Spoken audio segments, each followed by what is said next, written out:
Sí, ya estoy en el asiento.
Bien, señoritas y señores, retomaremos nuestro tema.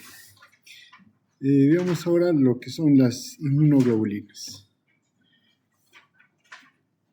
Haciendo una definición, ¿no? ¿Qué son las inmunoglobulinas? Son proteínas, ¿no?, circulantes en la sangre y forman parte de la respuesta inmunitaria de manera específica, ¿no? Ahora bien, las inmunoglobulinas, si bien es cierto, los tenemos como concepto, como mecanismos de defensa, y dado que tienen una especificidad con respecto al antígeno con el cual van a interactuar, se les utiliza en la clínica y se usa como pruebas a base de inmunoglobulinas para diagnosticar una variedad de afecciones. Por ejemplo, infecciones bacterianas o virales para saber si tiene la enfermedad, la infección, o la ha tenido, ¿no? En caso de inmunodeficiencias, porque no habría la cantidad de inmunoglobulinas, en trastornos inmunes como artritis reumatoidea, por ejemplo, y ciertos tipos de cáncer como el mieloma múltiple, y es que el mieloma múltiple ha permitido conocer mucho de las características y de las inmunoglobulinas, ¿no? Y también si es que hay infecciones, por ejemplo, en recién nacidos de una manera específica. Ahora, si los resultados de inmunoglobulinas son bajas, entonces significa que puede haber alteraciones, entre ellas enfermedades del riñón, por ejemplo, lesión grave como quemaduras, complicaciones de diabetes, desnutrición. Generalmente esto es más común en nuestro medio, ¿no?, sobre todo en niños, sepsis, leucemias, ¿no? Si los resultados son altos de inmunoglobulina, puede haber una enfermedad autoinmune, hepatitis, cirrosis, mononucleosis, infecciones crónicas, infecciones por virus, por ejemplo, VIH. Si bien es cierto, en el VIH la respuesta celular está deprimida, pero por reacción la respuesta tumoral se incrementa, entonces se incrementan los anticuerpos, el mieloma múltiple, el linfoma no Hodgkin. Ahora bien, las inmunoglobulinas se definen así debido a que se encuentran en esta región, en la región gamma del espectro electroforético de las proteínas de la sangre. Se encuentran acá, ¿no? Por eso también se le llama gamma globulinas. Entonces, aquí están los tipos de inmunoglobulinas, G, A, D, etc. No se ve, no está corriendo. ¿Por qué no corre? Acá sí está bien. ¿Y allá?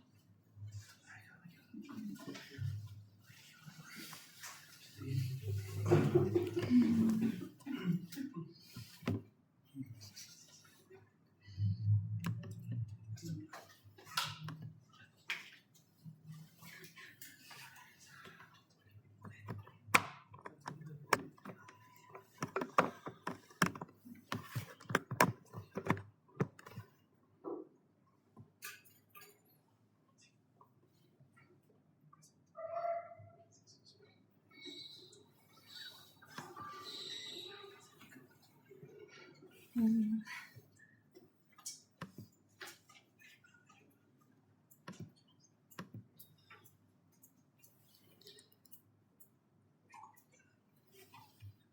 ¿Se puede cerrar, doctor? ¿Lo puedo cerrar? No, déjalo ir tomar. No. El problema es acá, que no está corriendo aquí. Sí, es que no se puede mover. Ahí está. Ahí está, doctor. Sí, pero a ver. Sí. Sí, ya. Ya, lo que mencionamos. Estamos aquí. Las inmunoglobulinas se encuentran en este espectro, ¿no? Del electroforético de las proteínas. Ahora bien, las inmunoglobulinas tienen una estructura básica que sirve para describirlas. Está compuesto por 4 cadenas peptídicas, 2 cadenas pesadas y 2 cadenas ligeras, ¿no? Todos tienen el mismo principio, tienen un plegamiento beta unido por puentes disulfuro. Cada dominio entonces cada dominio tiene aproximadamente 110 aminoácidos, ¿no? Ahora entonces, lo que tenemos es en la cadena ligera, no funciona, ya, porque acá no funciona el puntero. ¿Qué vamos a hacer?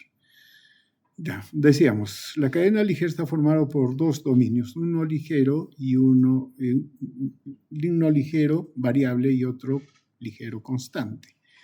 No son iguales en ambas cadenas. En estructura de aminoácidos también, ¿no? En cuanto a las cadenas pesadas, en este modelo está formado por una región variable y 3 regiones constantes. Ahora, el número de dominios constantes en las inmunoglobulinas depende del isotipo. Inmunoglobulina G tiene, por ejemplo, 3 dominios constantes, la cadena pesada. Inmunoglobulina M tiene 4, ¿no? Entonces, ahí hay unas diferencias entre ellos. Pero los dominios son semejantes, 110 aminoácidos aproximadamente. Ahora, este es el extremo amino, ¿no? Y este es el extremo carboxilo. En el extremo amino se encuentran las fracciones, los dominios variables de ambos tipos de cadena, ligera y pesada, y son los que se unen a los antígenos, mientras que estos son constantes y van a fijarse a otras estructuras del sistema inmunológico para dar la respuesta inmunológica. Dependiendo de cómo se dividan o se fraccionen las inmunoglobulinas, esto a través de diferentes enzimas como la papaína o la bromelaína, por ejemplo, entonces se divide. Y ahí es donde se describen los dominios. Si tenemos, por ejemplo, la papaína, entonces lo que va a hacer es dividir justamente a las cadenas, a 2 partes, ¿no? Las cadenas ligeras con sus dominios y las cadenas pesadas también que le corresponden, unidos por un puente de sulfuro. Como rompen en este nivel, entonces quedan 3 fracciones. 2 fracciones que corresponden a las fracciones que se unen a los anticuerpos, a los antígenos, ¿no? Y que contienen los dominios variables. Y este es el dominio constante. Claro que generalmente FC nosotros le llamamos así por decir constante, pero en realidad se definió como un fragmento cristalizable. No, ustedes saben, por mediante bioquímica se puede caracterizar las proteínas péptidas, ¿no? Entonces tenemos la fracción AB y que se une al antígeno, la fracción variable que en general le decimos, y la fracción FC, que es la fracción constante, que así le llamamos. Ahora bien, como mencionamos, cada tipo de inmunoglobulina en su modelo básico tiene las cadenas variables, ¿no?, que están en el segmento, en la parte amino terminal, y los aminos constantes, ¿no? Ahora bien, las inmunoglobulinas varían dependiendo de la cadena pesada que tengan, ¿no? Y eso es lo que va a determinar el tipo o isotipo de inmunoglobulina. Ahora, en general, reconociendo estas dos fracciones, la fracción variable y la constante, todos los isotipos de anticuerpos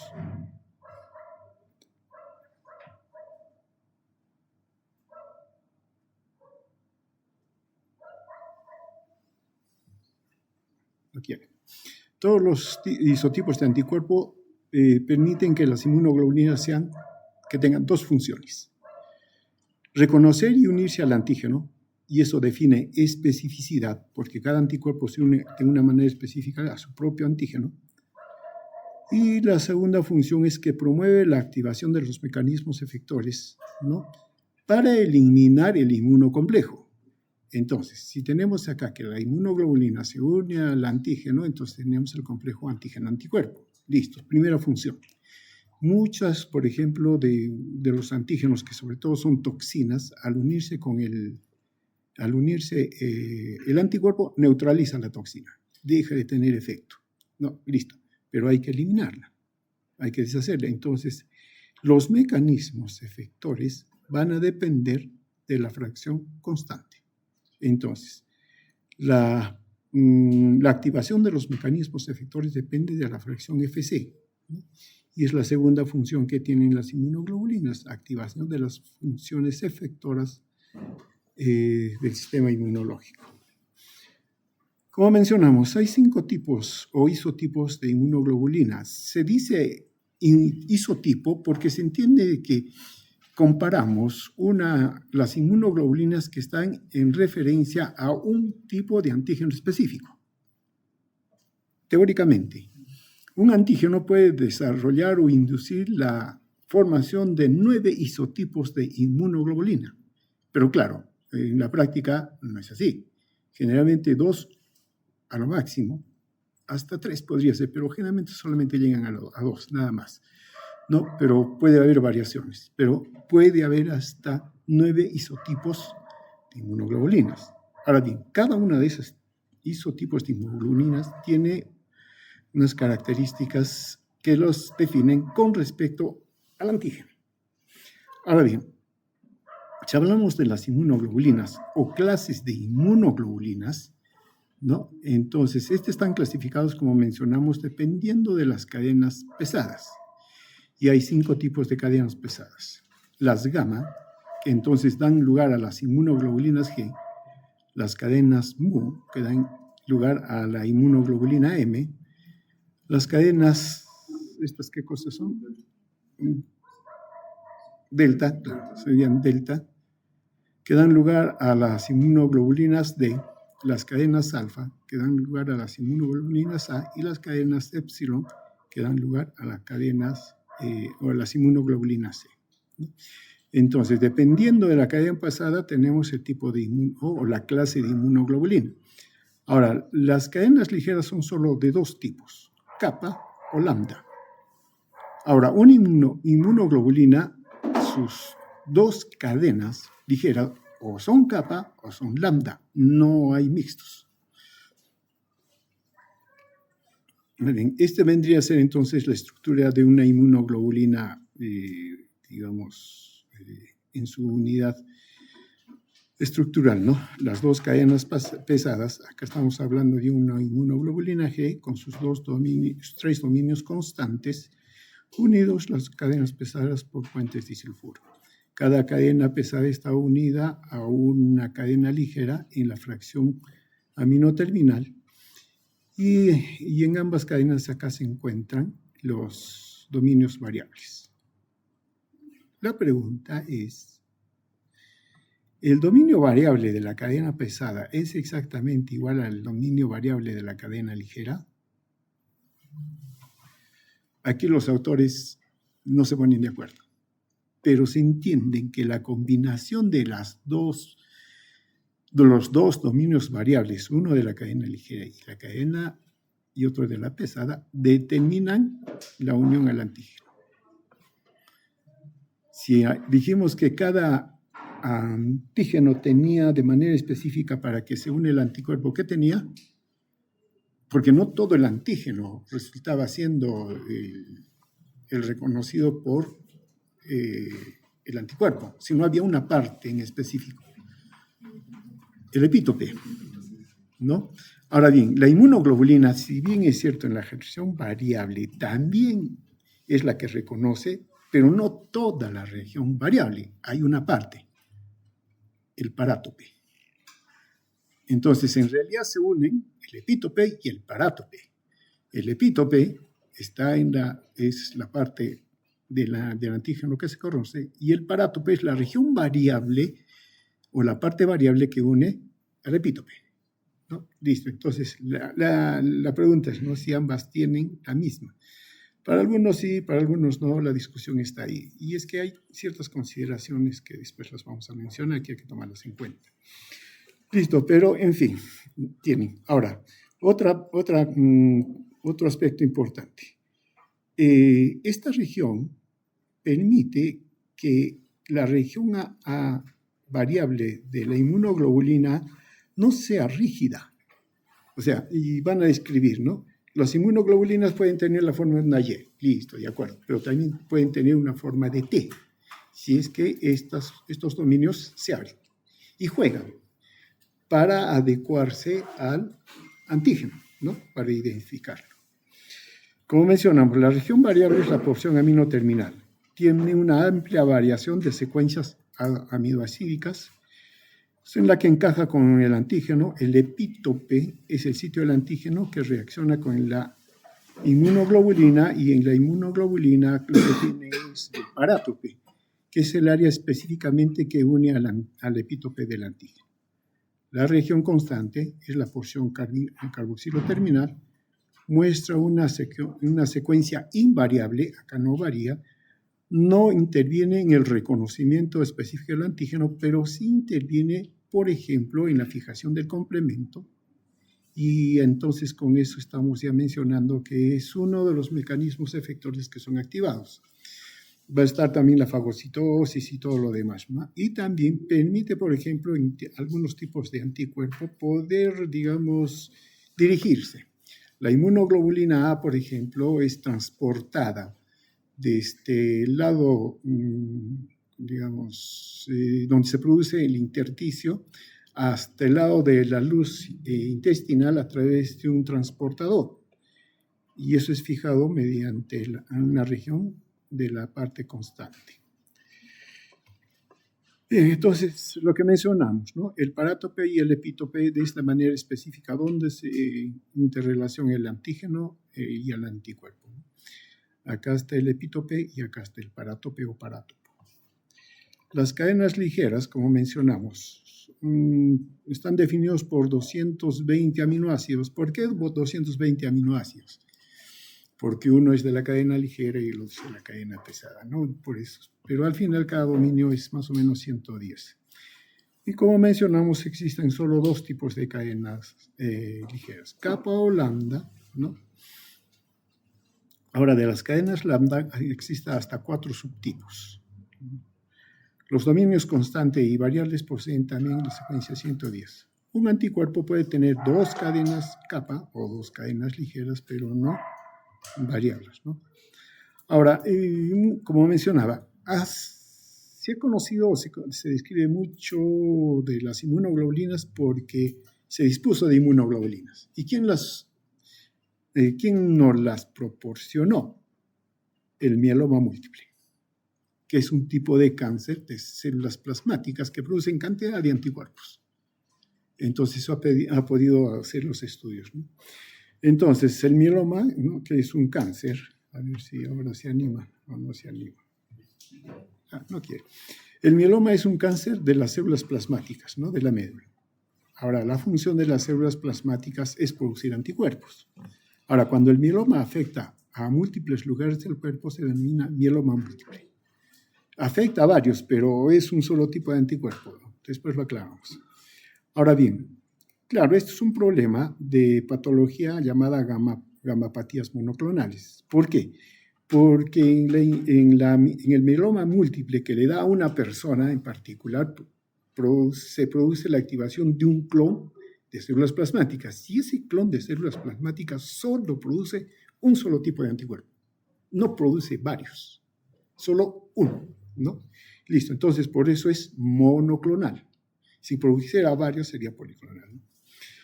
En este tipo de problemas, el mieloma múltiple produce un tipo de inmunoglobulina en exceso, se llama paraproteínas o componente monoclonal, o simplemente proteína M o componente M, ¿no?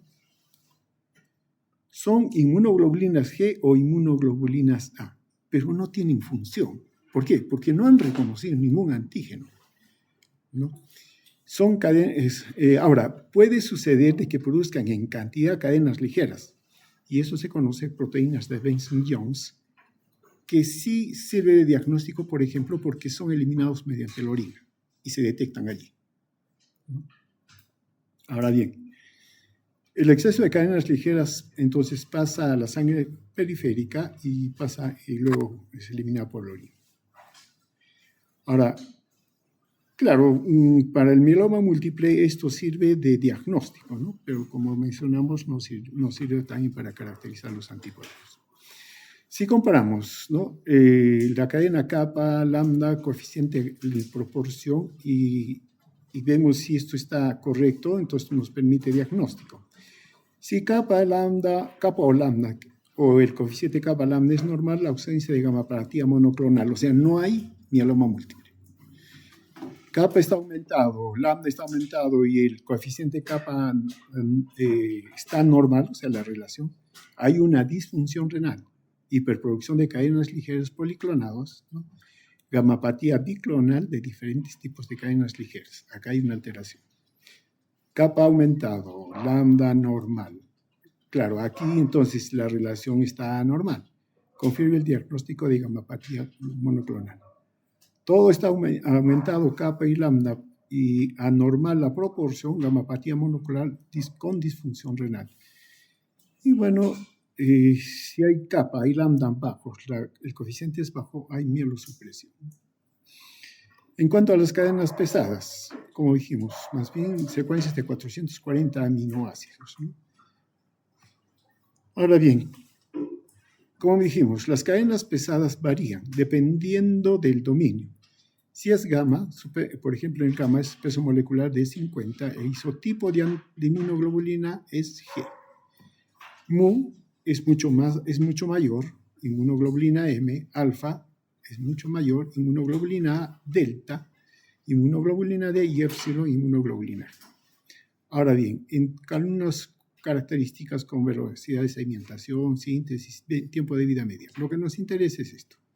La inmunoglobulina G tiene un tiempo de vida media de 30 días.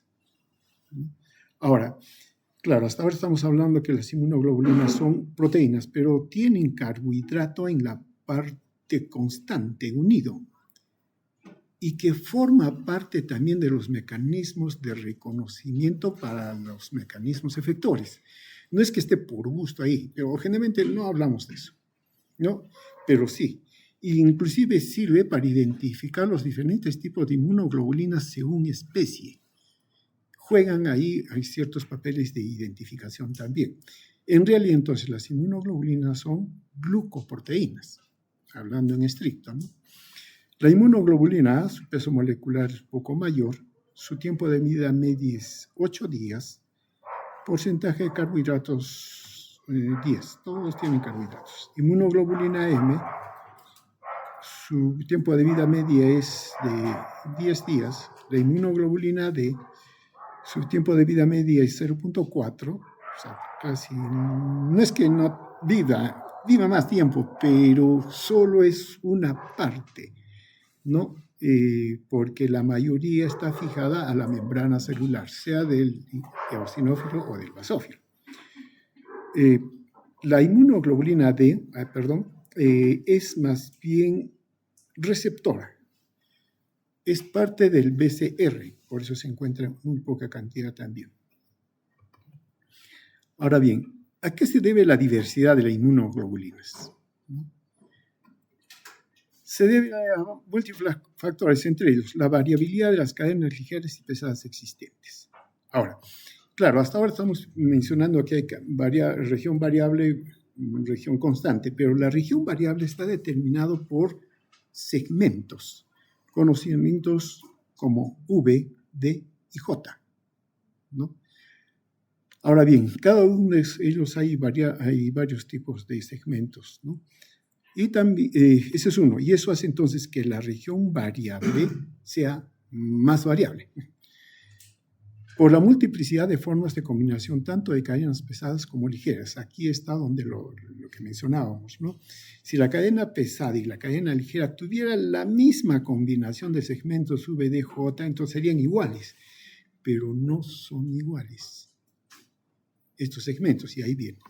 Para cadena pesada de las inmunoglobulinas, por ejemplo, del ratón, existe 300 genes para los de la cadena variable, 12 genes para el segmento D, 4 genes para el segmento H, por ejemplo. Y las posibilidades de combinación es 1.4 por 10 a la cuarta.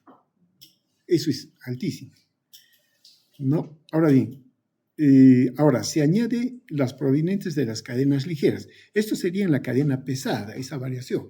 Le añadimos la variación que hay en la cadena ligera, y que es 1.2 por 10 a la 3.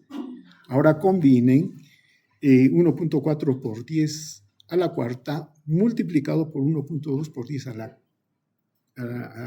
3. Entonces tenemos todas las posibles de variaciones. ¿De quién? En el ratoncito. Pero nosotros también tenemos los nuestros. Ahora bien, entonces, ¿qué tenemos? Aparte de que los segmentos son variables, ¿no es cierto? Si ustedes se acuerdan, en el proceso de formación de síntesis de proteínas, hay un procesamiento post-transcripcional, ¿cierto? Ya, acá está el gen. Se hace la transcripción. Listo, ya tenemos la cadena peptídica. Esa cadena peptídica después sufre otro proceso. ¿Cómo se llama? Claro, no es que se transcribió el gen y ya está la proteína, ¿no? El péptido primero, y ya solo tiene que tomar su forma. No, esto todavía tiene un proceso post-transcripcional. Y entre ellos, ¿cuál es? El splicing, o splicing, que también se le llama. ¿Qué cosa significa? ¿Qué se saca? ¿Los intrones o los exones? ¿Qué se sacan? Los intrones, los exones. Porque está la cadena, está formado por intrones y exones. Ya, ¿qué se retira? ¿Los intrones o los exones?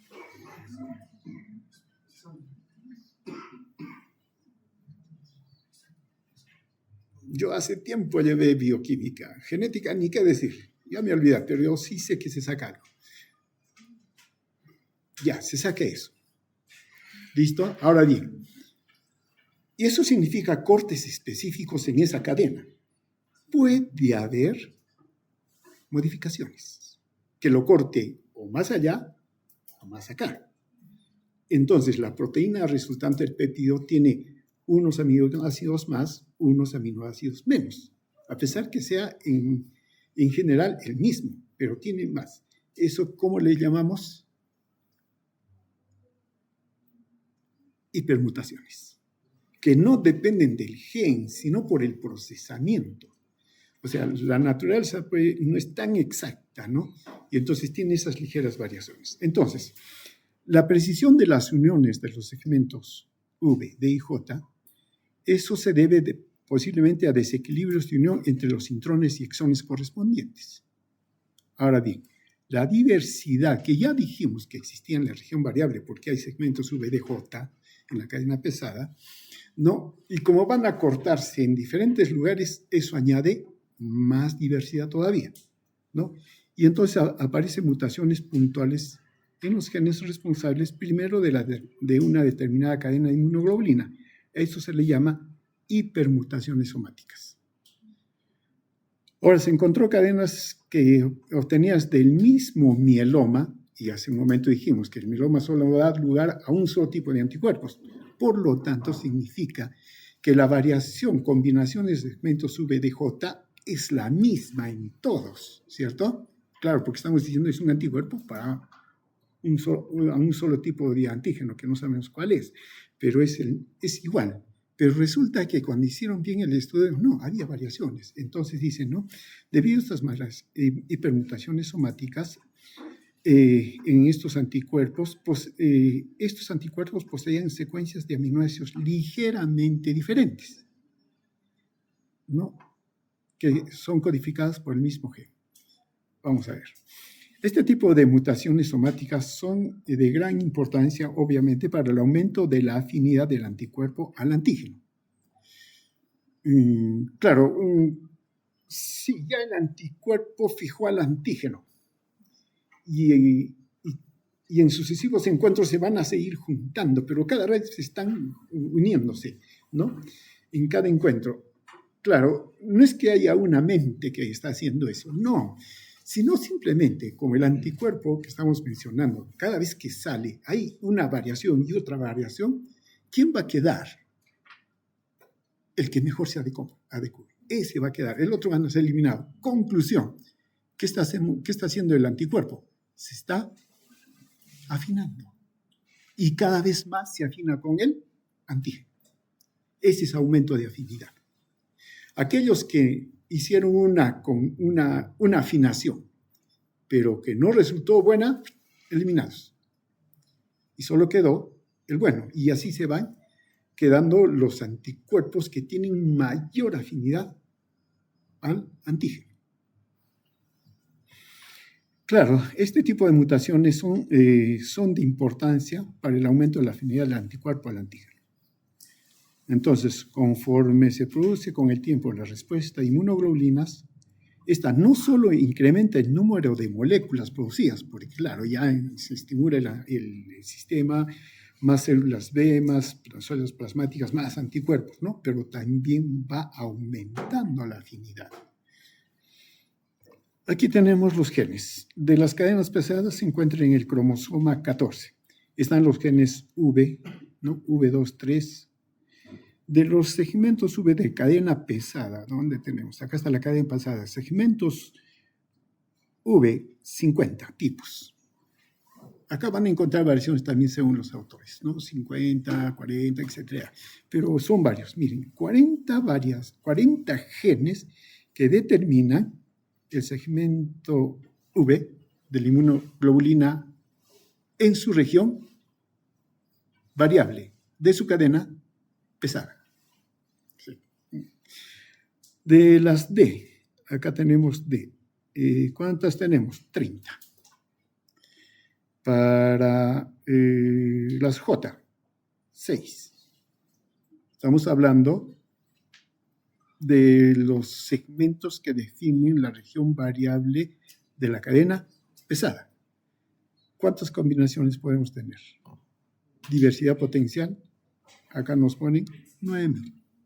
9.000 posibilidades de combinación. En cuanto a las cadenas ligeras, los genes, ¿qué vendrían a ser? 2. Estos serían los genes J. No nos dice. Ya, pero acá está. Allá son los kappa, los genes kappa. Las cadenas ligeras en su región variable solo están definidas por dos tipos de segmentos, V y J. No tienen segmentos D. No, entonces, aquí ¿qué tenemos? De las capas, por ejemplo, segmento V, posibilidades de variación 40. No hay D. Y J, 5. Y en el cromosoma B se encuentran los genes de la cadena lambda, ¿no? Del segmento V, 30 posibilidades y J, 3. Por eso es que la cadena ligera no puede formar el mismo tipo exacto de variación de la cadena pesada, porque le falta el segmento D. Entonces, sí. ¿Es lo mismo segmento VJC que el segmento CDR1, 2 y 3? CDR1, 2 y 3. CDR1, 2 y 3. CDR1, CDR2 y ¿Qué cosa es el CDR? En el libro también menciona algo así parecido a segmentos, pero no sé si es lo mismo. En vez de llamarlo VJC, lo llamamos CDR1, CDR2 y CDR3. Puede ser el mismo. ¿no? R, ¿y cuál es el otro? ¿Tiene otro nombre? Otra. Los siglos significan...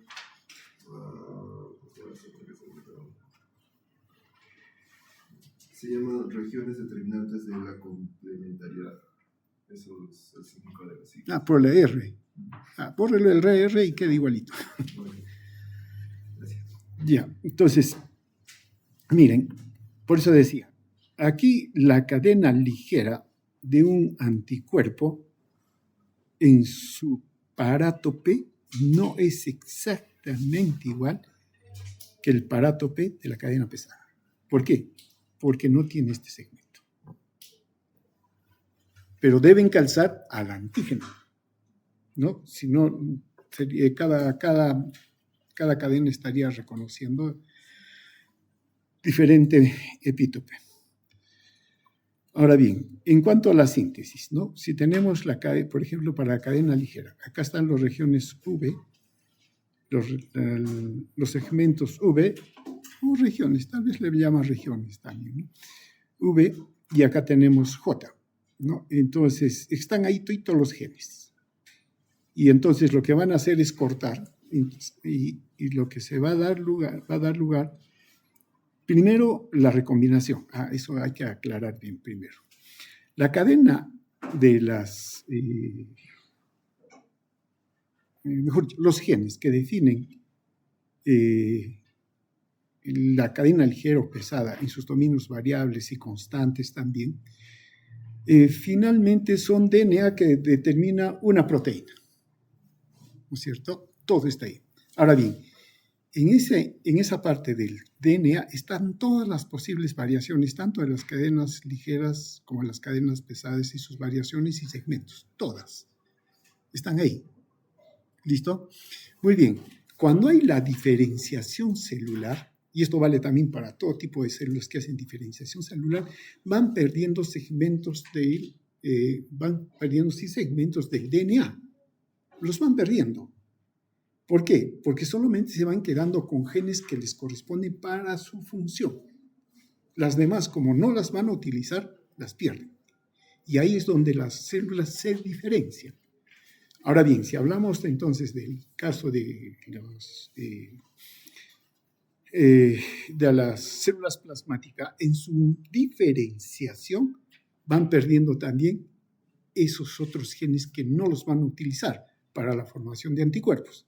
Entonces, lo que tenemos, en este caso, en el DNA, ¿no? Acá hay hay variaciones de los segmentos V. Se pierden algunos, ¿no? Por eso le hacen el corte acá y quedan V1, si no me equivoco, y el 2. Esto se perdió, se fue, ya no existe. Por eso que esta célula, una vez que ya ha hecho su diferenciación, no puede producir otro tipo de anticuerpos, ya no, porque perdió el otro gen, ya lo perdió. Entonces solamente se va quedando ya comprometido. Los J también, y se van perdiendo. Entonces al final quedan algunas de las variaciones del segmento V, del J, y van formando las combinaciones y la especificidad. Y también, claro, no se habla de las fracciones constantes, pero las fracciones constantes sí tienen también genes que los definen. ¿Cuáles son? Genes alfa, gamma, todos ellos. Pero cuando van a producir ya un solo tipo de inmunoglobulina, van a perder los otros. Pero antes, ellos van a producir inmunoglobulina M, todos. Y cuando hacen isotipo de anticuerpo, allí van a perder los otros dominios y cambian, y ahí solo se quedan con uno. Gamma puede ser o puede ser alfa, los demás se pierden. Pero en el primer momento, todos tienen todo, pero producen M. O sea, utilizan el dominio constante mu. Listo. Ahí queda. Entonces, ya que tenemos, acá la cadena ligera hace su elección de los genes, tienen ya una combinación, se reordena la cadena, en este caso la cadena kappa, ¿no? Ligera, y se va ordenando. Y una vez que se tiene el RNA primario luego se tiene el procesamiento, el RNA ya procesado maduro, y se tiene el péptido. Ya está definido la región variable con el segmento V y J, y la región constante también, ¿no? Y continúan los aminoácidos. Y aquí tenemos la cadena ligera. Luego acá la cadena pesada también es lo mismo. Lo que la diferencia es que sí tiene estos genes T. Entonces tiene mayor posibilidad. Y como acá la inmunoglobulina pesada sí varía de isotipo dependiendo de la cadena pesada, entonces tiene las cadenas constantes, no se ve acá, ¿no? Pero sí están aquí las cadenas gamma, alfa y todo lo demás, con todas sus variantes. Y tienen que ser elegidos estos genes para formar el isotipo de inmunoglobulina. Primero el reordenamiento del DNA, como estamos en la cadena pesada, DJ, luego viene el reordenamiento VDJ, luego el reordenamiento primario de la cadena pesada y luego ya el procesamiento. Y se une a la cadena ligera y entonces ya tenemos la inmunoglobulina M. En su primera versión es M y la inmunoglobulina M, su cadena pesada tiene 1, 2, 3, 4 dominios constantes.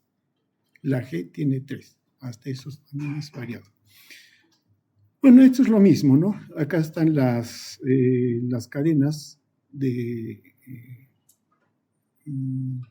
las cadenas pesadas, ¿no? En sus segmentos JDB. Para los autores de esto, J tiene 6 posibilidades, T23V de 38 a 46. Como digo, analizando, viendo los autores, como que no se ponen de acuerdo, pero sí hay una alta variedad. Acá están los dominios de las cadenas pesadas, mu, gamma, delta, gamma y las posibles variaciones también. Entonces, estos dominios también tienen que ser elegidos, ¿no? Como digo al comienzo, cuando la inmunoglobulina M se produce, estos todavía se mantienen, no son eliminadas, pero cambio de isotipo ya son eliminadas, inclusive la mu, las cadenas pesadas. Esta es la cadena ligera, kappa, y esta es la lambda, ¿no? Y sí, lo que tenemos entonces es una organización lineal de los genes, primero para definir las inmunoglobulinas. Y lo que tenemos, ¿no? Primero se reordena por un lado las cadenas ligeras, luego las cadenas pesadas, y al final se tiene la inmunoglobulina. La combinación se debe al splicing que mencionamos, ¿no? Al corte y empalme de los genes que se encuentran en el DNA. Hecho todo esto, tenemos los isotipos de inmunoglobulinas. Tenemos, si predomina, aparte de las combinaciones que están en las regiones variables, las cadenas pesadas predomina la cadena pesada mu, tenemos inmunoglobulina M. Ahora, la inmunoglobulina M es pentamérica. En sus regiones constantes está unido por una cadena llamada cadena J o de unión, que también se les denomina, que es diferente a este segmento que hemos mencionado. Entonces, es pentamérica, es mucho mayor. Ahora, cuando se elige el dominio delta, entonces tenemos la inmunoglobulina D, gamma, hay 4 posibilidades, inmunoglobulina G, por ejemplo, tipo 1, la épsilon, inmunoglobulina E, y la alfa, inmunoglobulina A. La inmunoglobulina A hay de 2 tipos, tipo 1, tipo 2. La 1 es monomérica, es circulante en sangre. La tipo 2 es dimérica y se produce a nivel de las mucosas. Ahora bien, veamos ahora. Ya sabemos cómo están formados los anticuerpos, ya sabemos cómo se producen y todo lo demás. Ahora, en una respuesta, cuando por primera vez la célula B detecta el antígeno, entonces es una célula B diferenciada y que ya es específica al antígeno. Ahora, ¿por qué se especifica a ese antígeno? Nadie lo sabe. pero se entiende que en el proceso de formación de las células, estas combinaciones se dan, ¿sí? Independientes del antígeno. Y sale el linfocito B con su combinación hecha y a buscar el antígeno. Y lo que sí se sabe, si esa célula B encuentra su antígeno, va a sobrevivir para adelante. Si no la encuentra, en apoptosis y es eliminable. Entonces, una célula B diferenciada, que ya está definida, tiene que encontrar su antígeno. Listo. Ahora, ¿cómo es que coincide? Ese es otro problema que no está explicado. Se tiene acá la célula B, naive o inocente, y busca su antígeno. O se encuentra con el antígeno. Si se encuentra, entonces la célula B se activa. Y al activarse, se transforma en célula plasmática y produce los anticuerpos. Acá tenemos un antígeno X, ¿no? Entonces la respuesta hace antígeno. Es la primera respuesta y se da respuesta al antígeno para su eliminación. Todo. Si se elimina, bien. Entonces, ¿pero qué cosa queda?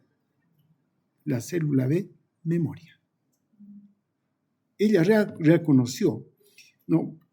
Hablando en conjunto, ya reconoció, ya hizo su respuesta y se eliminó el antígeno, pero la célula B, memoria, queda.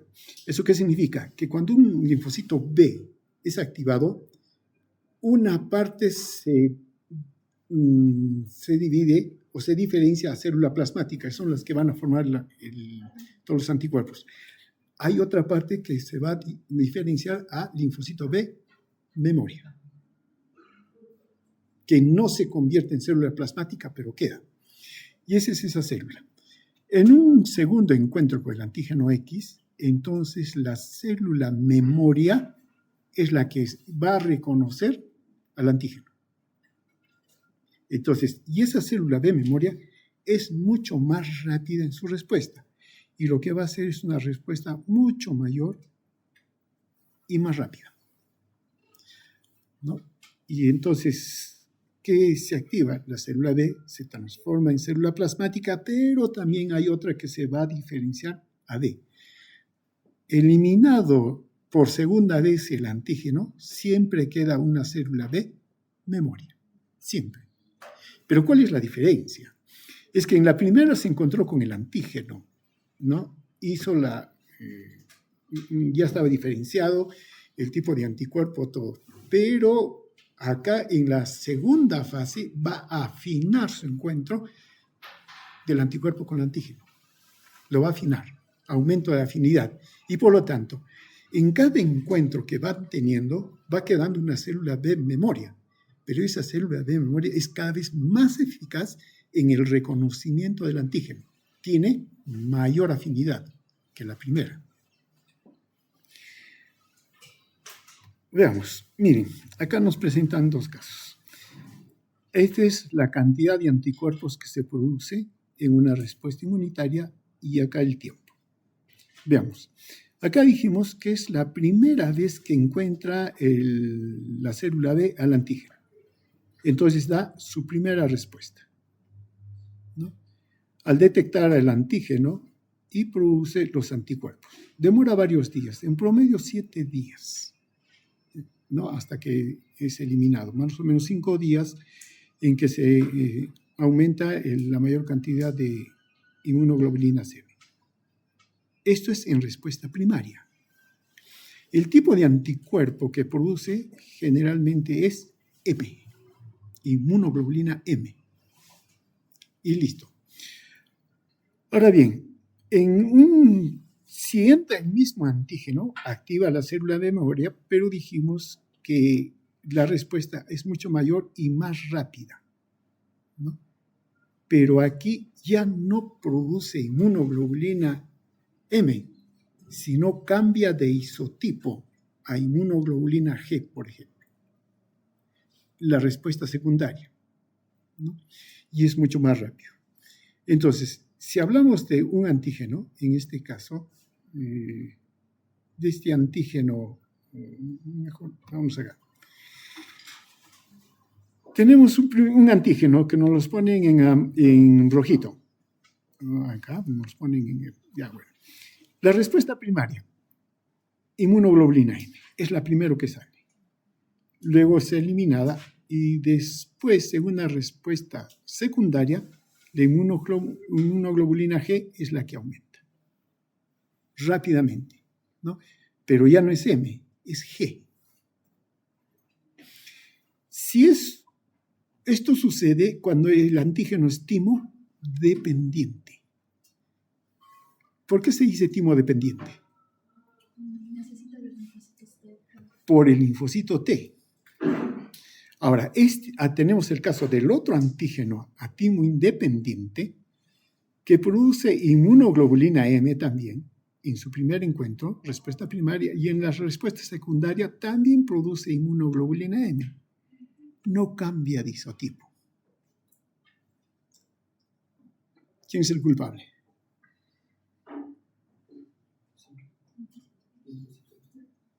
El linfocito T. En el timo dependiente sí funciona. En el timo independiente no funciona. Ejemplo de antígeno timo dependiente.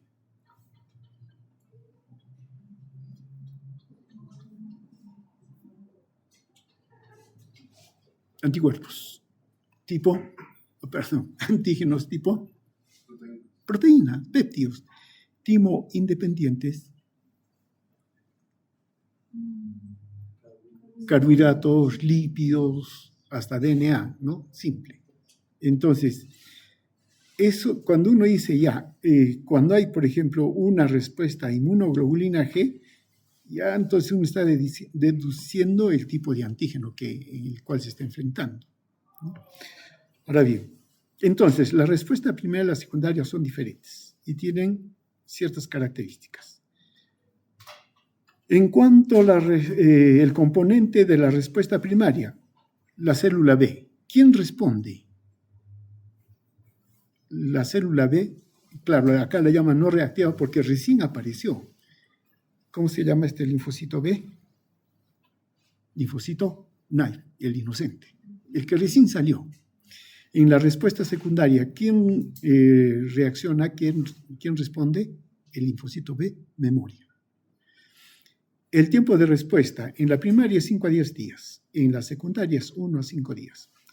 La duración de la respuesta tipo primaria es corta y en caso de la respuesta secundaria es largo, ¿no? El isotipo de anticuerpo predominante inmunoglobulina M, respuesta secundaria predominante inmunoglobulina G. La afinidad del anticuerpo, la respuesta primaria es baja y más bien en la secundaria es alta. Como mencionamos, ¿de qué depende entonces el cambio de isotipo de anticuerpo y la afinidad del linfocito T? Entonces, un antígeno debe ser reconocido por el linfocito B, ¿no? Y también por el linfocito B y por el linfocito T, ¿no? Está el linfocito T. Y para eso, ¿quién tiene que presentarle el antígeno? La célula presentadora de antígeno. Ahora, ¿la célula B puede funcionar como célula presentadora de antígeno? Sí, en buena cuenta, el linfocito B puede presentarle al linfocito T el mismo antígeno. El mismo. Aquí lo está reconociendo ya él para su función efectora, pero aquí lo está reconociendo en su función de célula presentadora de antígeno. Y eso crea, digamos, una condición en que el linfocito T y el linfocito B más o menos estén en lo mismo. Porque lo que va a producir el linfocito T son citoquinas. Y las citoquinas no son específicos para el linfocito B que está actuando de manera específica contra ese antígeno. No es, ya es, digamos, actúan sobre varias células, pero en alguna medida debe haber concordancia entre los dos. Entonces, la interacción del linfocito B que se activa por reconocimiento del antígeno y la participación del linfocito T, entonces va a hacer que el linfocito B se transforme, se diferencie en célula plasmática y produzca los anticuerpos. Bueno, algunas cosas más. Tiempo de respuesta en caso de la respuesta primaria. Dijimos, es largo. ¿Cuántos días? Hasta 10 días, dijeron, ¿no? Claro, 7 días promedio, pero 10 días. Es corto. La intensidad de la respuesta en la respuesta primaria es escasa, pero en la secundaria es muy importante, ¿no? Ahora bien, el tiempo en que se puede mantener la inmunoglobulina M durante el tiempo, la meseta. La M es corta, la G es larga. El declive en la respuesta primaria es rápido, ¿no? La disminución de inmunoglobulina M. En la secundaria, más bien, se mantiene más tiempo, es largo. Tipo de inmunoglobulina, primaria M, secundaria G.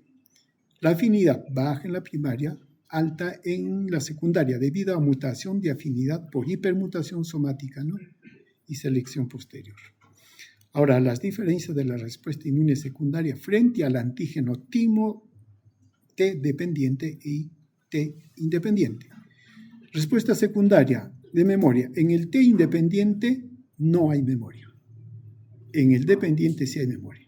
La intensidad en la respuesta antígeno timo independiente es baja, en el dependiente es alta. Predominio de inmunoglobulina independiente M, en la dependiente G. La afinidad no madura frente a los antígenos timo independientes, pero la afinidad madura frente a los antígenos timo dependientes. Y listo, este es el resumen.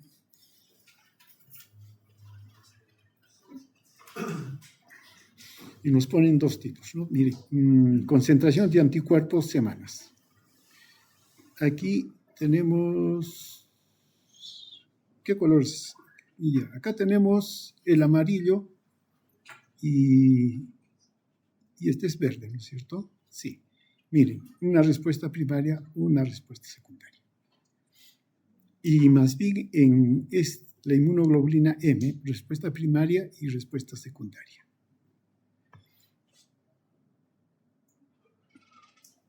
Dos posibilidades de este tipo de respuesta. Que sea primer encuentro frente a un antígeno timo dependiente. Primer encuentro, respuesta primaria, inmunoglobulina M. Frente a ese mismo antígeno, segundo encuentro, respuesta secundaria, la G. Primer encuentro con el antígeno timo independiente, M. Segundo encuentro con el antígeno timo independiente, M también. No cambia. Ya, esto hace el resumen más completo, ¿no? Días de exposición al antígeno, toda la respuesta. Respuesta primaria, respuesta secundaria y los tipos de anticuerpos. Aquí los que responden son las células NAIF. Primera respuesta, aquí las células memoria, ¿no? Listo. Ahora, entramos a esta otra parte. Aunque no. Después volveremos acá, para seguir con la idea. Dijimos que el cambio de isotipo de quién depende. Del linfocito T. Listo. ¿Pero con qué lo hace? A través de citoquinas. Él es el que va a producir citoquinas, ¿no? Ahora bien, tenemos el antígeno. Es reconocido por el linfocito B. Va a producir anticuerpos. El linfocito helper, el del patrón TH2, también lo va a reconocer, ¿no? Porque se lo presenta a alguien y produce entonces citoquinas. Ahora bien, inclusive, bueno, dice, por ejemplo, si el linfocito B es estimulado o coestimulado en este caso, porque el primer estímulo para que el linfocito B produzca anticuerpos, ¿cuál es? el primer estímulo, para que el linfocito B produzca anticuerpos. Claro, se diferencia célula plasmática que produzca anticuerpos. ¿Cuál es? El antígeno. Si no hay antígeno, pues no hay producción. Listo, muy bien. Primera señal. La segunda señal son las inmunoglobulinas. Bueno, acá nos ponen inmunoglobulina, interleucina 2, 4, 5. Puede ser, pero no puede ser. Y se convierte en célula plasmática inmunoglobulina M. Mayoría de autores menciona que de repente no es necesario la coestimulación de de citoquinas, excepto aquellas las que hacen que haya un aumento de producción o activación de las células. Eso sí, la interleucina 2 lo hace. ¿Listo? Entonces sí tendría que haber. Pero como no hay más señales, el linfocito W produce inmunoglobulina M. Por eso es el que sale primero la inmunoglobulina. En segundos encuentros, ¿qué sucede? Por ejemplo, lo que va a predominar es el interferón gamma. Y eso va a hacer entonces que ya no se elija el dominio constante U, sino el dominio constante gamma. Y se produzca inmunoglobulina G. Pero estamos en un primer o segundo encuentro. Respuesta primaria, secundaria. Listo. Puede que más bien haya lo que se llama la influencia del factor de crecimiento transformante beta más interleucina 2. ¿Y qué vamos a tener? Se convierte en célula presentadora de antígeno que produce inmunoglobulina A. Puede ser que sobre este linfocito B predomine la interleucina 4. Se producen células plasmáticas que producen inmunoglobulina E. Entonces, el tipo de inmunoglobulina, el isotipo de inmunoglobulina que se produce depende de las citoquinas. Bueno, acá hay unas características de las inmunoglobulinas, ¿no? Su peso molecular, su tiempo de vida media, que ya lo habíamos mencionado, etc. Su componente en carbohidratos, que todos lo tienen, ¿no? Listo, entonces, bueno, esto es lo que ya hemos visto anteriormente. Ahora bien, funciones de los anticuerpos, reconocimiento del antígeno, claro, ¿quién lo reconoce? El linfocito B, ya sea el NAIF o el de memoria. Neutralización de antígenos, toxinas, virus, por ejemplo, también los neutralizan a los virus impidiendo que ingresen, ¿no? Se unan a su receptor. Activación del complemento, sobre todo inmunoglobulina M, inmunoglobulina G, opsonización para facilitar la fagocitosis, citotoxicidad mediada por anticuerpos, ¿no? Inmunoglobulina G, E, A, activación y regulación de la respuesta a anticuerpos y algunas otras funciones específicas de las inmunoglobulinas. Inmunidad frente a mucosas de la inmunoglobulina A, inmunidad en neonatos que se transfiere por la inmunoglobulina G de la madre, ¿no? Por sangre, a través de la placenta. Acá ahora regreso a esto. Aquí regreso. Claro, acá se pone como ejemplo una bacteria como antígeno. La célula B reconoce al antígeno, se transforma en célula plasmática y va a producir anticuerpos. Los anticuerpos van a desencadenar respuestas efectoras. Una, la neutralización que mencionamos. Dos, la opsonización, ¿no? Debido a que el receptor de los fagocitos, mejor dicho, los fagocitos tienen receptores FC, que significa que unen la fracción FC, ¿no? Entonces dejan libre la fracción variable y con lo que une el antígeno. Entonces esto favorece que el fagocito nos pueda fagocitar. La otra, esos serían dos mecanismos. El tercero es activación del complemento. Activado el complemento, puede dar lugar también a opsonización, pero no ya por el anticuerpo, sino por factores que se derivan del complemento. Por ejemplo, el factor C3b. ¿No? Y eso facilita entonces la fagocitosis también. Puede dar lugar a procesos inflamatorios. Entonces, ¿los anticuerpos desencadenan procesos inflamatorios? Sí, pero a través del complemento. Y luego está que pueden hacer la lisis de las bacterias. Por ejemplo, a través de la activación de células citotóxicas. Ejemplo, hasta ahora no hemos hablado de esa célula, pero ya tenemos que empezar a hablar de ella. CD8. Células. No, en el CD8 no interviene el anticuerpo. Claro, ese no se mete con el anticuerpo, tiene su propio sistema de reconocimiento, por eso no estamos. Pero hay otra célula que sí lo hace.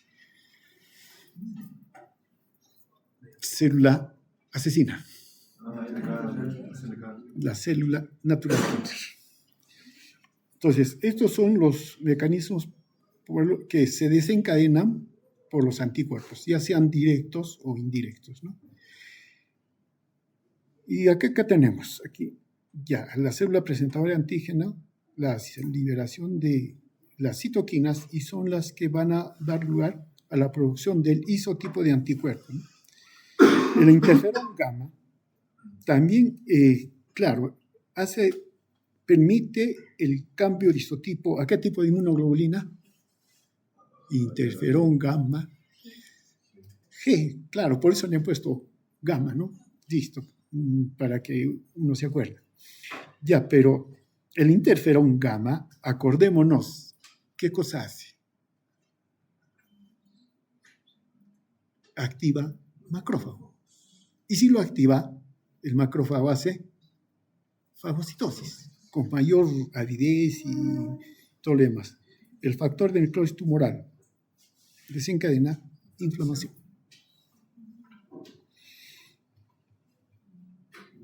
Ya, eso es, digamos, las funciones de los anticuerpos por el lado, ¿qué lado? Variable. Por el lado constante. Fija el complemento. Fijación de las células cebadas a basófilos.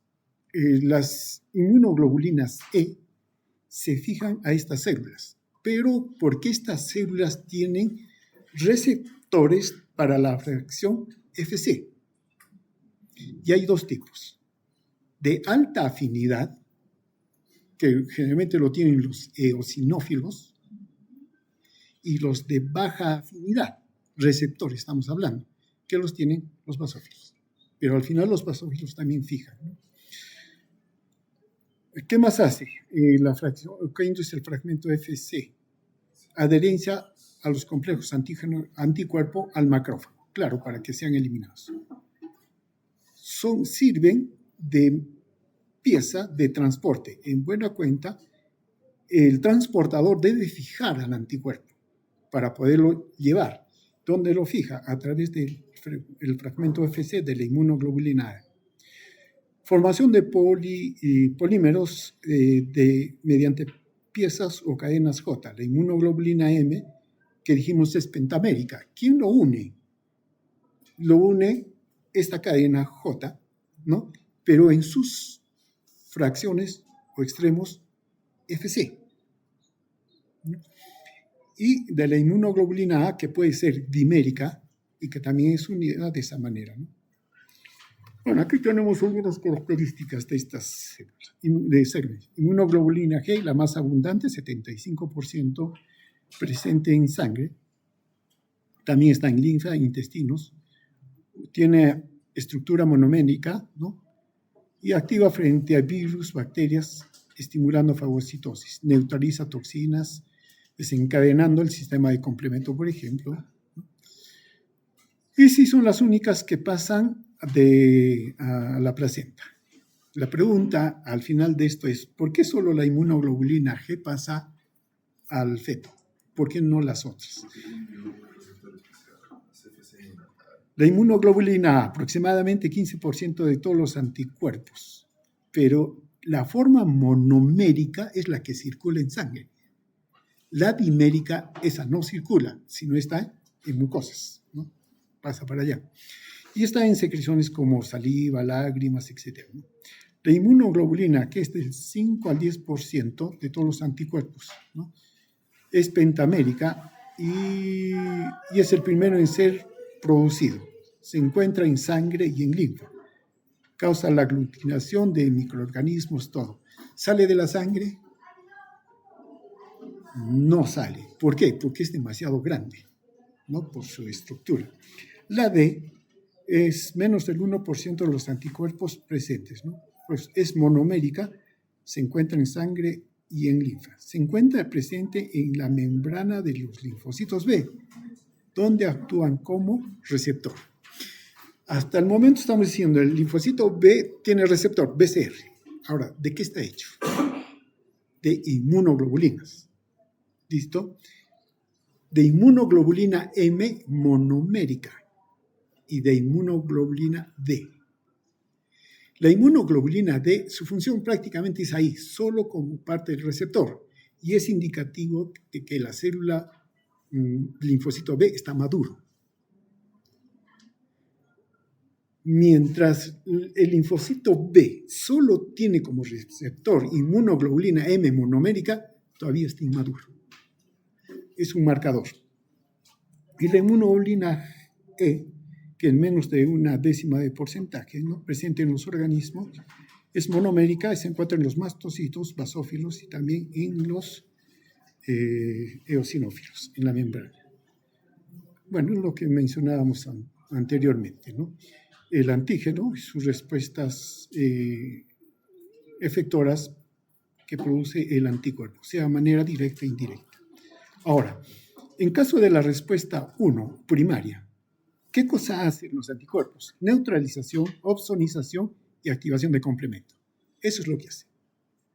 Porque su anticuerpo M solo les da esa posibilidad. Pero una respuesta secundaria, aparte de ellas, puede activar a natural killer y a los mastocitos. Pero dependerá también de la célula, ¿no? ¿Qué tenemos acá? Las inmunoglobulinas, sus pesos moleculares, todo. Y lo que mencionamos, son 9 isotipos si consideramos que las inmunoglobulinas G tienen todavía en sus subclases G1, G2, G3, G4. Y la A, que puede ser de 2 tipos, con las cadenas alfa 1, alfa 2. Ahora sí, la inmunoglobulina G es la única inmunoglobulina que atraviesa la placenta. ¿Por qué? Porque la placenta tiene un tipo de receptor que es receptor para el segmento FC neonatal y es lo único que se une a la IgG. Y también se explica de por qué su vida es larga, porque también esos receptores se parecen a los del complejo mayorista de tipo 1. Ya, está válido. Pero uno, la inmunoglobulina M no puede ser porque no puede atravesar a través de los vasos, muy grande. La A solo está en membranas. Claro. La E solo está en la membrana celular. ¿Y qué me queda? La G, porque la D solo está de receptor en células, membranas. Por eso es la única que queda libre. Y más lo que dice, ¿no? Y el tamaño también le favorece para que pueda ser transferido, ¿no? Ahora más bien, cuando la madre da de lactar al niño, ¿qué inmunoglobulina le transfiere? La A. ¿Por qué? Porque está en las secreciones. Listo. Bueno, acá están los diferentes tipos, las funciones de manera específica a las inmunoglobulinas, ¿no? Por ejemplo, la inmunoglobulina M sí hace neutralización, la D no hace. Y sabemos por qué. La G1, mire, lo hace, la G1, G2, G3, las 4 tipos de inmunoglobulinas G. La A también lo hace, la E no lo hace. Entonces, neutralizan todas excepto la D y la E. Opsonización. Y uno lo puede deducir por qué, ¿no es cierto? La D porque solo es receptor. Y la E porque ella sí fija el antígeno, pero no para neutralizarlo, sino para activar a la célula, sea eosinófilo o basófila. Eso es lo que va a hacer. Opsonización, la M. La D no lo hace, la G1 sí lo hace, la G2 no lo hace, G3 sí, G4 sí, la A sí lo hace en la opsonización y la E no lo hace. Sensibilización por las células natural killer. Solo la G1, G3, nadie más. Sensibilización de las células mastocíticas. La G1, la G3 y la E. Claro, la E tiene esta ley. Activación del sistema de complemento M, G1, G2, pero sobre todo G3. Y la inmunoglobulina poco. Distribución. Esto más bien es, por ejemplo, transporte a través del epitelio. M, claro, tiene que ser transportada. Si no, no sale. La D, no. La G1, no. Mira, las G no. La A, sí. Sobre todo la dimérica, porque esa sí tiene que ser transportable. La G no. Transporte a través de la placenta, la inmunoglobulina G1 vendría a ser, ¿no? La que más se transporta. La G2 poco, la G3 un poco más. La G más o menos. Difusión, hacia el exterior, ¿no? ¿Quiénes difunden? La M muy poco, casi nada. La D tampoco, pero las G sí. Son las que van a difundir. La A, pero la mono, las que son monoméricas, ¿no? La E muy poco. Y sí tienen que salir la E porque tienen que alcanzar a las células donde tienen su receptor. Subclases de inmunoglobulinas G, ¿no? Fijación del complemento, por ejemplo, G1, G1 y G3 son las que más hacen eso, G2 menos, G4 muy poco. Participación en la anafilaxia, G1, G3. Y así. ¿Qué tenemos acá? Ya. Producción de inmunoglobulinas según el tiempo de edad. Bueno, si hablamos del nacimiento, ¿qué cosa tiene el niño en gran cantidad? Inmunoglobulina G. ¿Pero de dónde le vino? De la madre. Ellos todavía no producen inmunoglobulina hasta que madure su sistema inmunológico.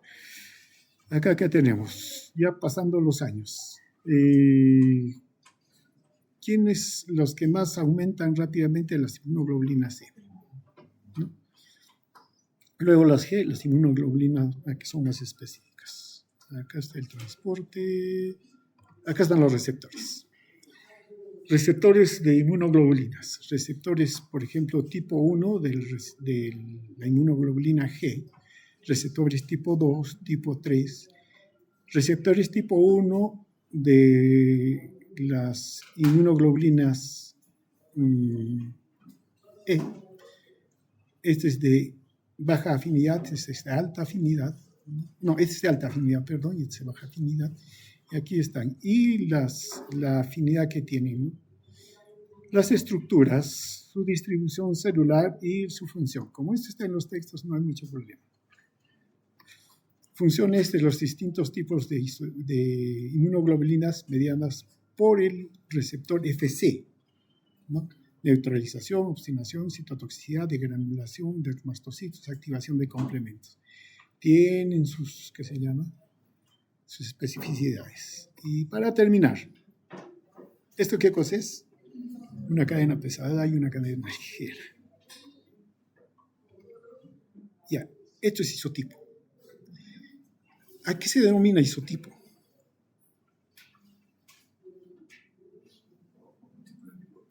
Aquellos anticuerpos que reconocen un antígeno. ¿Lo puede reconocer la inmunoglobulina M? Sí. ¿La inmunoglobulina G? Sí. Entonces, entre las dos son inmunoglobulinas isotipos, isotipo de inmunoglobulinas. Pero claro, esto lo extendemos como término general, ¿no? Entonces, si puede ser A, sí puede variar la A, ¿no? Entonces son isotipos. Entonces, el isotipo está determinado ¿por qué? No, perdón, el FC. Por la afinidad por el antígeno. Esos son los isotipos. Y aquí tenemos el idiotipo. ¿Qué es el idiotipo?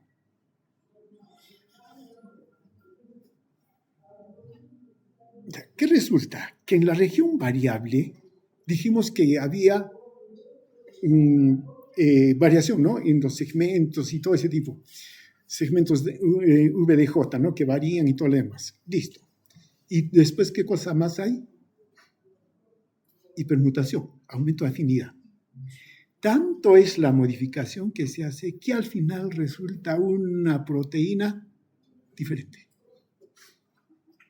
Diferente. Y el organismo tiene derecho a reconocerlo como extraño. Y entonces esa partecita es extraña. Y eso determina el idiotipo. Y finalmente, ¿qué tenemos? El halotipo. ¿Qué es el halotipo? Y ustedes en los textos los van a encontrar esos términos así. Resulta que esta cadena pesada, si bien es cierto, estamos diciendo que son dominios constantes definidos por genes, y se entiende que nuestros genes todos los compartimos, ¿no es cierto? Entonces, todos debemos tener dominios constantes por sí de la inmunoglobulina M igual, todos. Falso. Tenemos ligeras variaciones. De tal manera que la inmunoglobulina M, ¿no?, por la región constante, resulta un poco diferente en mi caso que cualquiera del caso de ustedes. Puede ser reconocida como extraña. ¿Y qué se forma? Anticuerpos contra la fracción FC del anticuerpo. Puede haber, y ese es el halotipo. ¿Y que nos sirve a nosotros? Sí. Ejemplo, el ELISA. El ELISA utiliza esto, el ELISA indirecto, utiliza ese método. El anticuerpo del ELISA reconoce al antígeno y se pega, pero no podemos verlo.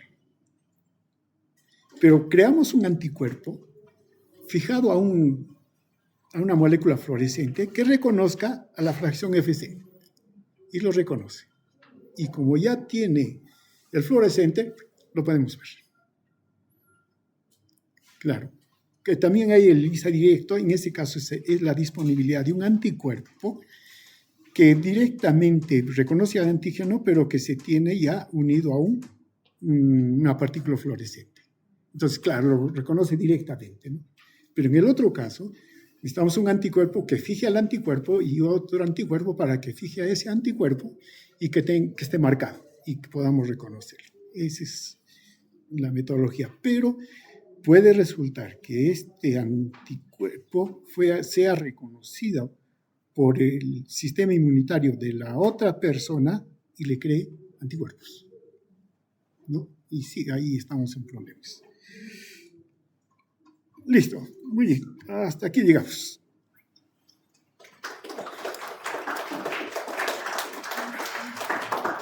Listo. Antes de irnos, bueno, ¿hay preguntas? Antes de irnos, quiero hacerles una aclaración y también quiero que me digan. Les envié la revisión para que hagan de las bacterias. Ya. ¿Alguna pregunta al respecto? ¿El documento? Sí. Tenemos que, como no hay como tal marco teórico, tenemos que desarrollar ese cuadro. El cuadro nomás tienen que desarrollarlo. Como teoría. No, ¿ah? Como teoría. Claro. No, como está pedido. Por eso quiero hacerles esa aclaración. Ya, se les ha enviado esto, ¿no es cierto? No van a hacer teoría, porque no está marco teórico acá puesto. Solo tienen que desarrollar el cuadro.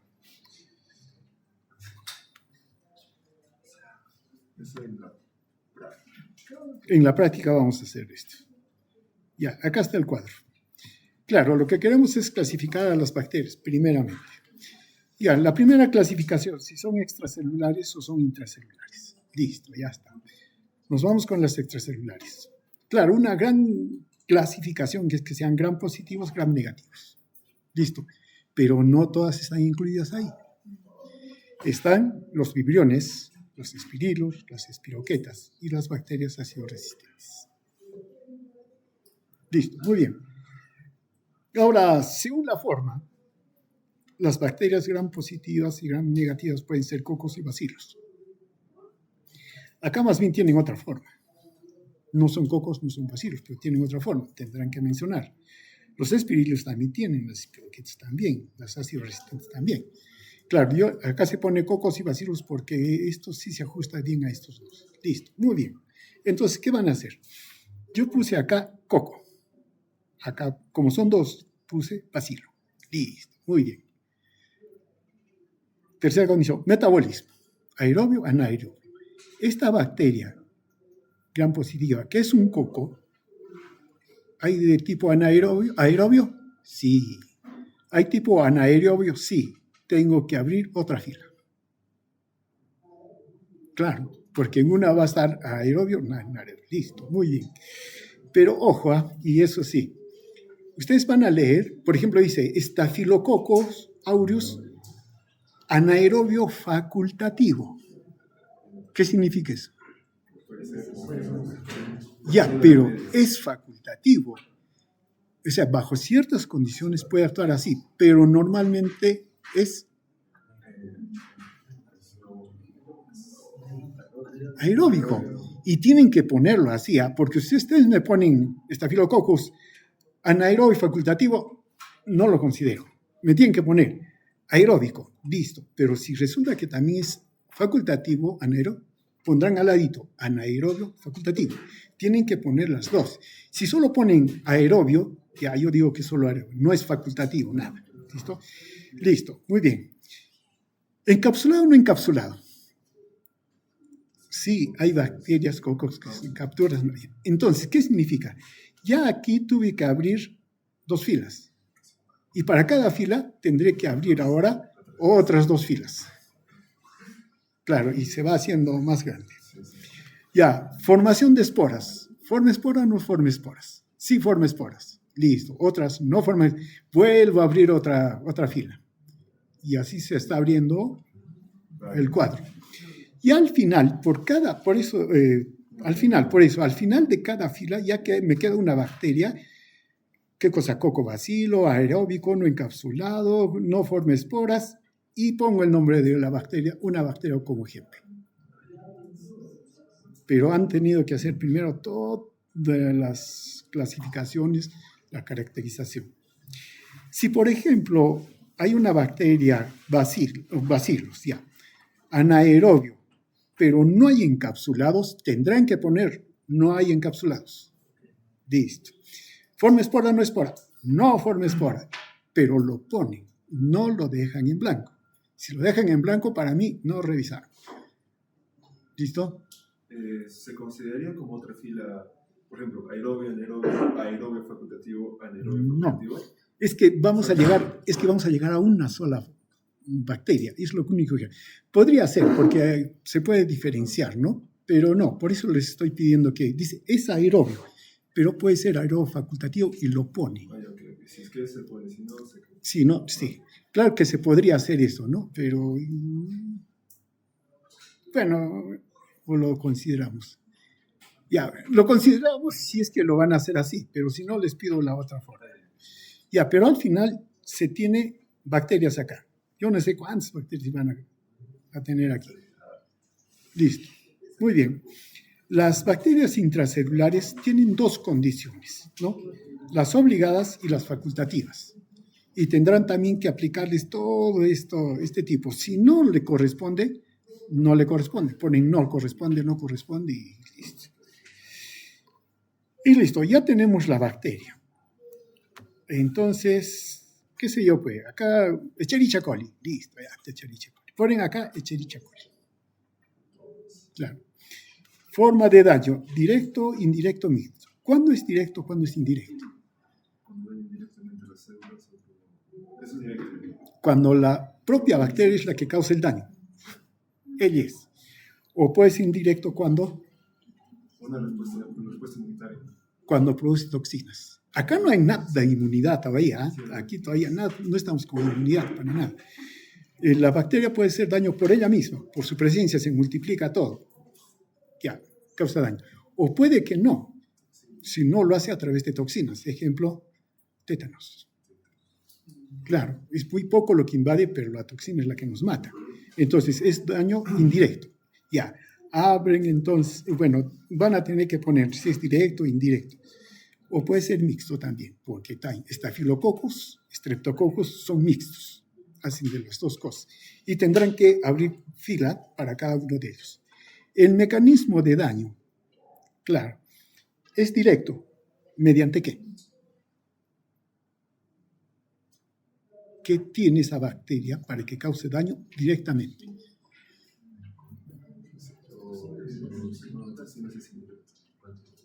Enzimas, por ejemplo, enzimas proteolíticas. Y esas enzimas algunas veces son específicas, y de hecho son específicas, pero van a un lugar y entonces causan el daño. Si es indirecto, nombrarán la toxina, ¿no? Y también dirigida ¿a dónde? A toxina. Y luego vienen los órganos y o tejidos diana, a quienes ataca. Y finalmente la enfermedad que se causa. Ahora bien, como van a ser directos, muchas de las bacterias producen no una enfermedad, producen varias enfermedades y tendrán que hacer la lista. Al menos las más frecuentes, ¿no? Porque hay cada cosita rara también, pero las más frecuentes. Listo, hasta ahí es la primera parte, porque hasta acá solo estamos haciendo repaso de microbiología. Además, no hay mucho problema, ustedes ya han hecho microbiología, ¿no? Listo, muy bien. Porque la segunda parte sí va a ser, ya tenemos a la bacteria, sabemos cómo causa el daño. Esto para que vayan revisando. ¿Qué tiene la bacteria para que el sistema inmunológico lo reconozca? Claro, tiene antígeno, ¿no? Ya, ¿dónde están? ¿Cómo están? ¿Dónde van? ¿Qué hacen? ¿Qué no hacen? Listo, muy bien. ¿Qué hace el sistema inmunitario contra esa bacteria? Algo debe ser una respuesta inmunitaria. Listo. Luego, de la respuesta inmunitaria viene el resultado. ¿La elimina? Sí, la elimina. No la elimina. ¿La controla? Sí, la controla. Tenemos eso. No la controla. Muerto de la causa. Y hasta allí tenemos que llegar. Ahora, un pasito más. Cuando hagamos vacunas, ¿hay vacuna contra esa bacteria? Ya, pero ¿para qué parte de la bacteria o para qué? ¿No? Listo, eso será ya la tercera parte, pero eso nos corresponde más adelante. En esta unidad vamos a llegar solo hasta la respuesta inmunitaria. ¿Listo? Muy bien. Por el momento, para la siguiente, ¿pueden hacerlo para mañana todo? Ya, para la siguiente. Mañana seguimos con la teoría. ¿Listo? Sí, con la teoría, para que no terminemos, pero avanzamos con la teoría. Listo. ¿Alguna pregunta con respecto a esto? En el primer objetivo se van a nombrar varias bacterias, entonces para el segundo objetivo también tenemos que nombrar todas esas bacterias. Las que eligieron. Las que eligieron aquí. Si yo puse aquí Shigella, entonces pongo acá Shigella y aplico todo esto. Si puse neumococo, pongo neumococo acá y aplico todo esto. O sea, de las bacterias que ha puesto acá. ¿Listo? Por eso al final deben llegar a un ejemplo de bacteria. Pueden encontrar varias, pero uno nomás, ustedes eligen. No es necesario que pongan todo esto. Una bacteria y con eso trabajan aquí. Enfermedades que producen, sí, las van a nombrar todas las enfermedades. No hay problema. ¿Listo? Muy bien, entonces, si no hay preguntas de la primera parte de inmunoglobulinas, de la práctica, entonces terminamos por el momento.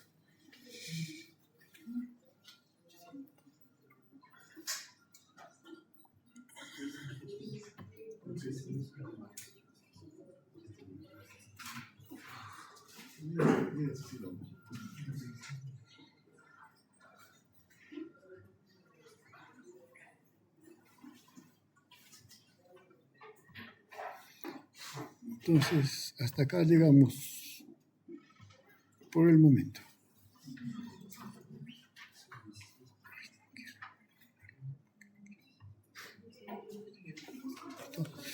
Unos 10 minutos con los de fisiología. Un poquito más fuerte, por favor. En cuanto a rellenar los cuadros, ¿tienen que ser escrito o podemos hacerlo? Claro, si tienen por eso se los envío en Word, ¿no? Lo pueden ampliar, modificar, lo que ustedes quieran. ¿Listo? Muy bien. Eso sí, más bien, me lo presentan la siguiente semana, el lunes, en clase. Sí. Nos vemos entonces con Fission 10 minutos.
Pero es que no hay control con actividad humana de la materia.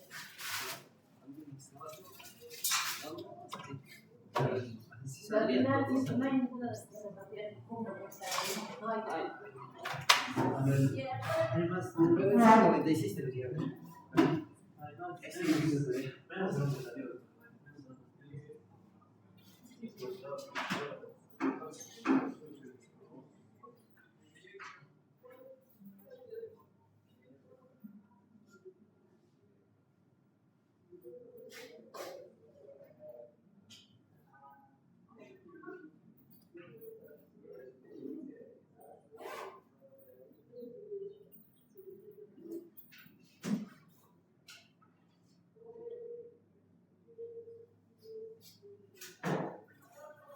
No sé ni todo.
para firmar.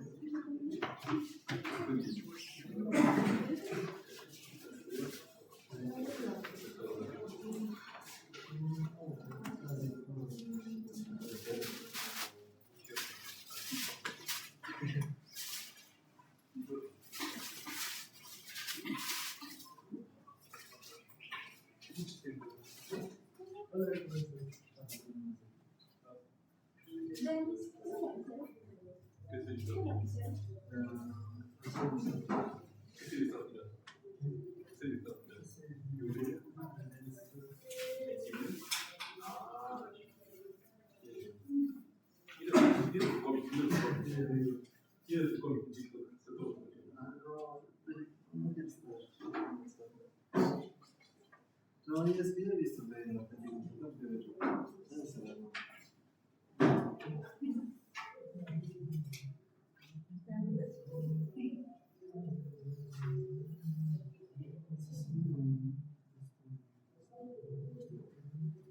¿cuántos vistos en uno?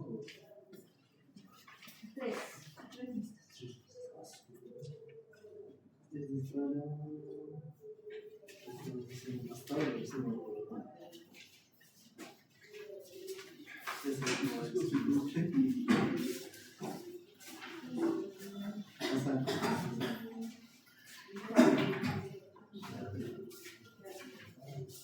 Los que se tienen que ir firmen, chicos. Gracias, Guillermo.